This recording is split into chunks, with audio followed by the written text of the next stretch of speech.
Quero neste momento cumprimentar todos os casais da nossa igreja, da nossa congregação em Cidade Jardim, regional de número 1.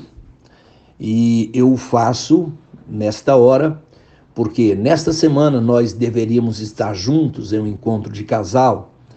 A irmã Lucijane nos convidou, ela que é líder da União de Senhoras, e eu aproveito para cumprimentá-la juntamente com o irmão Luiz Gonzaga, seu esposo, meu amigo Luiz Gonzaga, e cumprimentar aqui o pastor João Costa e a pastora Eni, que pela amizade de vocês e pela confiança que sempre têm depositado em nós.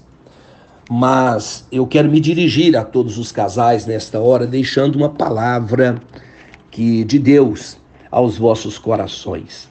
Eu quero ler Provérbios capítulo 24, versos 3 e 4, onde está escrito assim: com sabedoria se edifica a casa, e com inteligência ela se firma. E pelo conhecimento se encherão todos os cômodos de todas as substâncias preciosas e deleitáveis. Digo a todos vocês neste momento que os dias em que nós estamos vivendo são dias difíceis, de muitos ataques à família, especialmente aqueles que servem a Deus.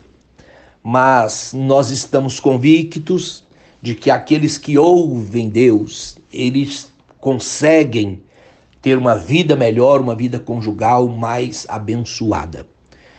Introdutoriamente eu digo que casamento, vida a dois, é como que uma construção. Nada acontece em um estralar de dedos, não, é uma construção. Que a gente lança o alicerce e ao longo dos anos a gente constrói esta vida a dois, e isto com renúncia, com compreensão e, como diz o texto que nós lemos, com sabedoria. Alguém diz que casamento é como a gente matricular em uma escola, em um curso, onde a gente nunca pega o diploma. Você está sempre aprendendo ao longo da vida. Muitas pessoas, muitos casais hoje estão ligados aí nos conselhos, às vezes, da televisão. E na televisão, nas novelas, não é pertinente isso, porque os cônjuges da televisão e da novela, eles traem um ao outro. O enredo de cada novela é sempre formado de tal forma que os telespectadores mesmo ficam torcendo para que haja uma traição. Na família da TV impera o engano, a infidelidade, mentiras e todo tipo de promiscuidade. Na família da TV, os filhos não honram os pais. Na família da TV, o homem não é homem, a mulher não é mulher. Mas a família que serve a Deus, ela é diferente. Ela é diferente. Então eu quero colocar com vocês aqui, quero colocar alguns princípios mesmo, princípios vitais, eu diria assim, princípios vitais. Pensem comigo, em princípio que nós não podemos fugir deles para que tenhamos uma vida a dois abençoada. O primeiro deles é lógico, é o casal ter compromisso com Deus. Ter compromisso com Deus. Lá no Salmo 128 já diz: bem-aventurado aquele que teme ao Senhor e que anda nos seus caminhos. Gente, é impossível, totalmente impossível, ter uma vida a dois abençoada sem compromisso com o Senhor, sem oração. Nós precisamos orar, os casais precisam orar juntos, para que venhamos vencer constantemente os desafios que vêm sobre nós. Diz o texto lá também no salmo anterior, 127, se o Senhor não edificar a casa, em vão trabalhos que edificam. Não adianta. Então nós dependemos de Deus. Então é leitura da palavra de Deus, é oração, é compromisso sério com o Senhor, levar Deus a sério em nossas vidas. Esse é o ponto primordial, eu acredito que o vital, para que nós venhamos ter um casamento abençoado. Mas eu quero falar sobre um outro ponto, que é a chamada fidelidade conjugal. É um elemento inegociável no casamento. Fidelidade. Lá em Cantares de Salomão, capítulo 4, verso 12, diz assim: jardim fechado és tu, esposa minha, manancial fechado, fonte selada. Então, O compromisso entre duas pessoas, o amor entre duas pessoas, ele precisa ser fechado, ele não pode ser aberto, não. Isso é fidelidade. Fidelidade é compartilhar com transparência, nunca haver engano. Nunca haver engano entre o casal, de forma alguma, ser tudo transparente, tudo claro um para o outro. E, infelizmente, estamos vivendo um tempo em que a mentira impera no mundo. Na área da política, a gente pouco acredita naquilo que dizem as próprias autoridades, porque a mentira está imperando no mundo. Mas o conselho meu neste dia para você, vamos ser fiel um ao outro, vamos ser fiel de verdade. Essa transparência é ver do outro lado. E Deus agrada disso, Deus agrada disso. Outro ponto vital que nós não podemos nos esquecer de forma alguma. E agora eu falo com os casais. Essa é a semana que nós consideramos Semana dos Namorados. Outro ponto vital, o cônjuge, o esposo, a esposa, elogiar um ao outro. Elogio. Alguém pode dizer assim, pastor, isso é importante, isso é ponto vital. É lógico. É mais do que lógico. A Bíblia Sagrada diz que toda a palavra de Deus é boa. Se você ler lá em Cantares de Salomão, capítulo 4, verso 1, aliás, do 4 ao 7, é só o esposo elogiando a esposa. Ele diz, eis que tu és formosa, minha amiga, minha esposa. Os teus olhos são como pombas entre as tranças e o teu cabelo como rebanho. Ele fala aqui muito sobre uma linguagem figurada. É lógico que ele compara com as coisas daquele tempo. É como um rebanho de cabras que passam no monte de Gileade. Lá no versículo 7 ele diz assim, tu és formosa, minha esposa, e em ti não existe mancha alguma. O que é isso? Isto é elogiar. Todos nós temos carências afetivas, todos nós. Alguém diz muito acertadamente que o nosso corpo precisa de alimentação, mas a nossa alma precisa de valorização. Alguém precisa nos valorizar.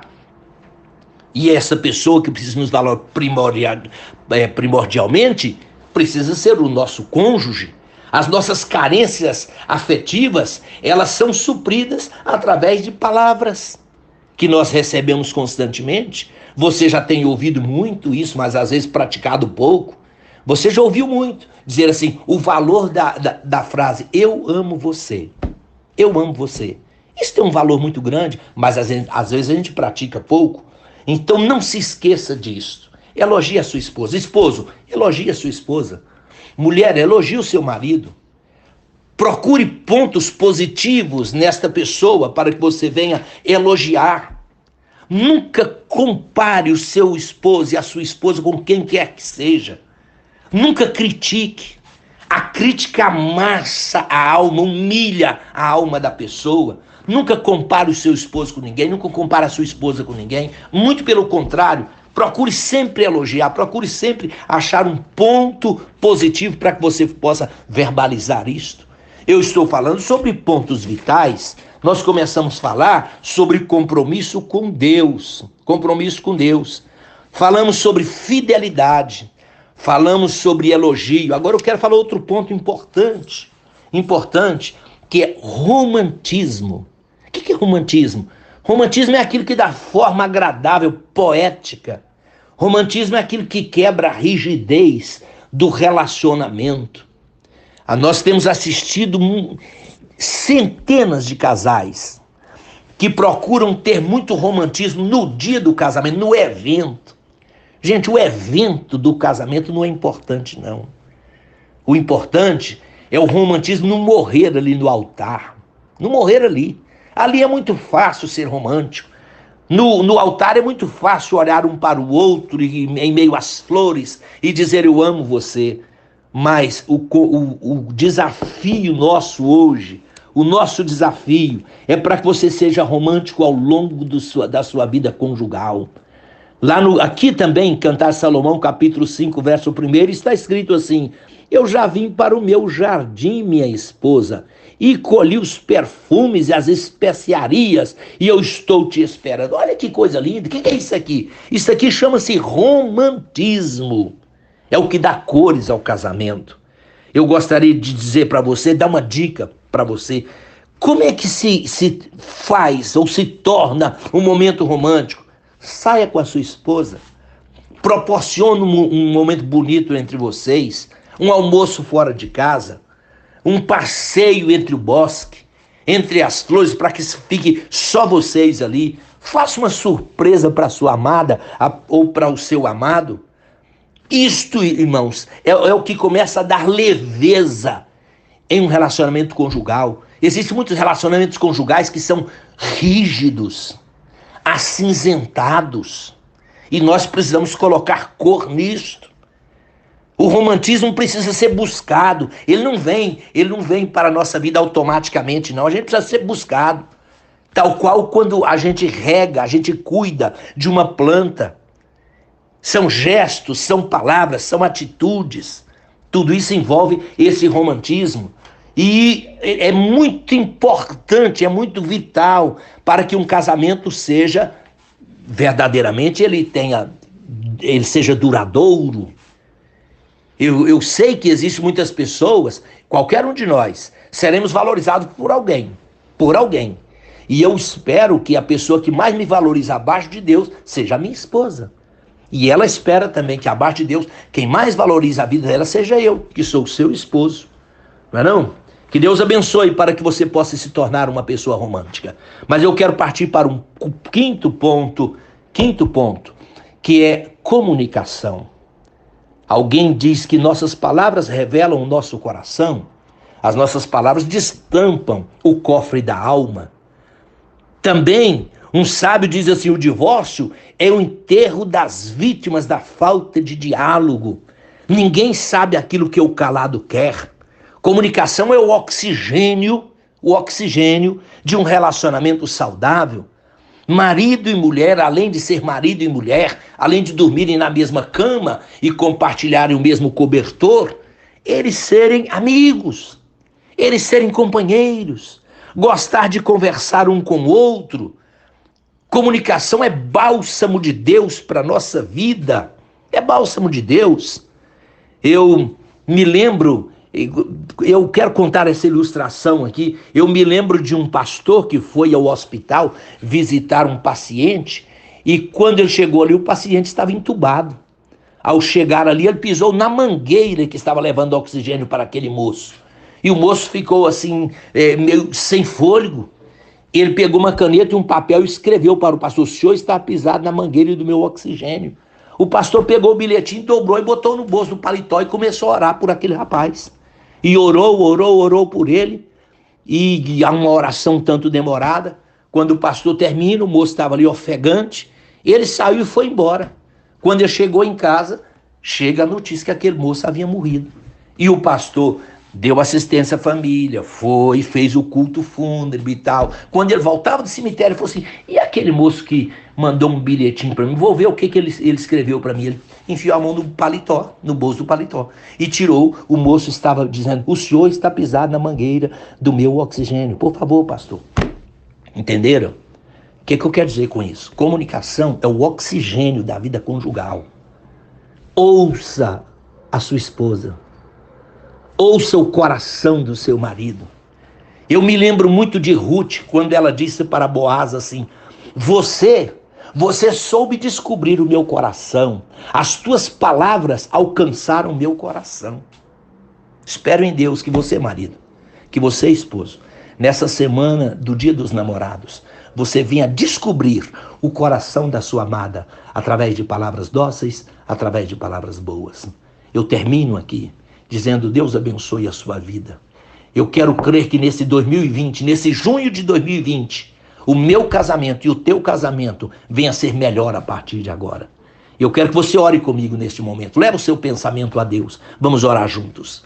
Maravilhoso Pai Celestial, Deus da glória. Diante do Senhor, ó Deus, eu me encontro agora. E eu sei que alguém que está ouvindo esta palavra, algum esposo, alguma esposa, tenha sido tocado através dessas palavras que nós falamos aqui dentro da tua santa palavra. E eu quero pedir que o Senhor visite o coração desse marido, o Senhor visite o coração dessa esposa, para que haja uma abertura, ó Deus, para que cada um venha entender que nós precisamos de nós mesmos, melhorar cada dia mais, para que vivamos bem essa vida conjugal. Senhor, que o Senhor venha tocar na vida de cada um, para que haja humildade necessária, para que cada um melhore e venha ter, ó Deus querido, um casamento melhor. Fique conosco nesse dia. Eu oro no nome e na autoridade de Jesus Cristo, que é aquele que vive e reina para sempre. Amém. Deus abençoe a sua vida conjugal. Vivamos com abundância esta vida a dois. Fiquem com Deus.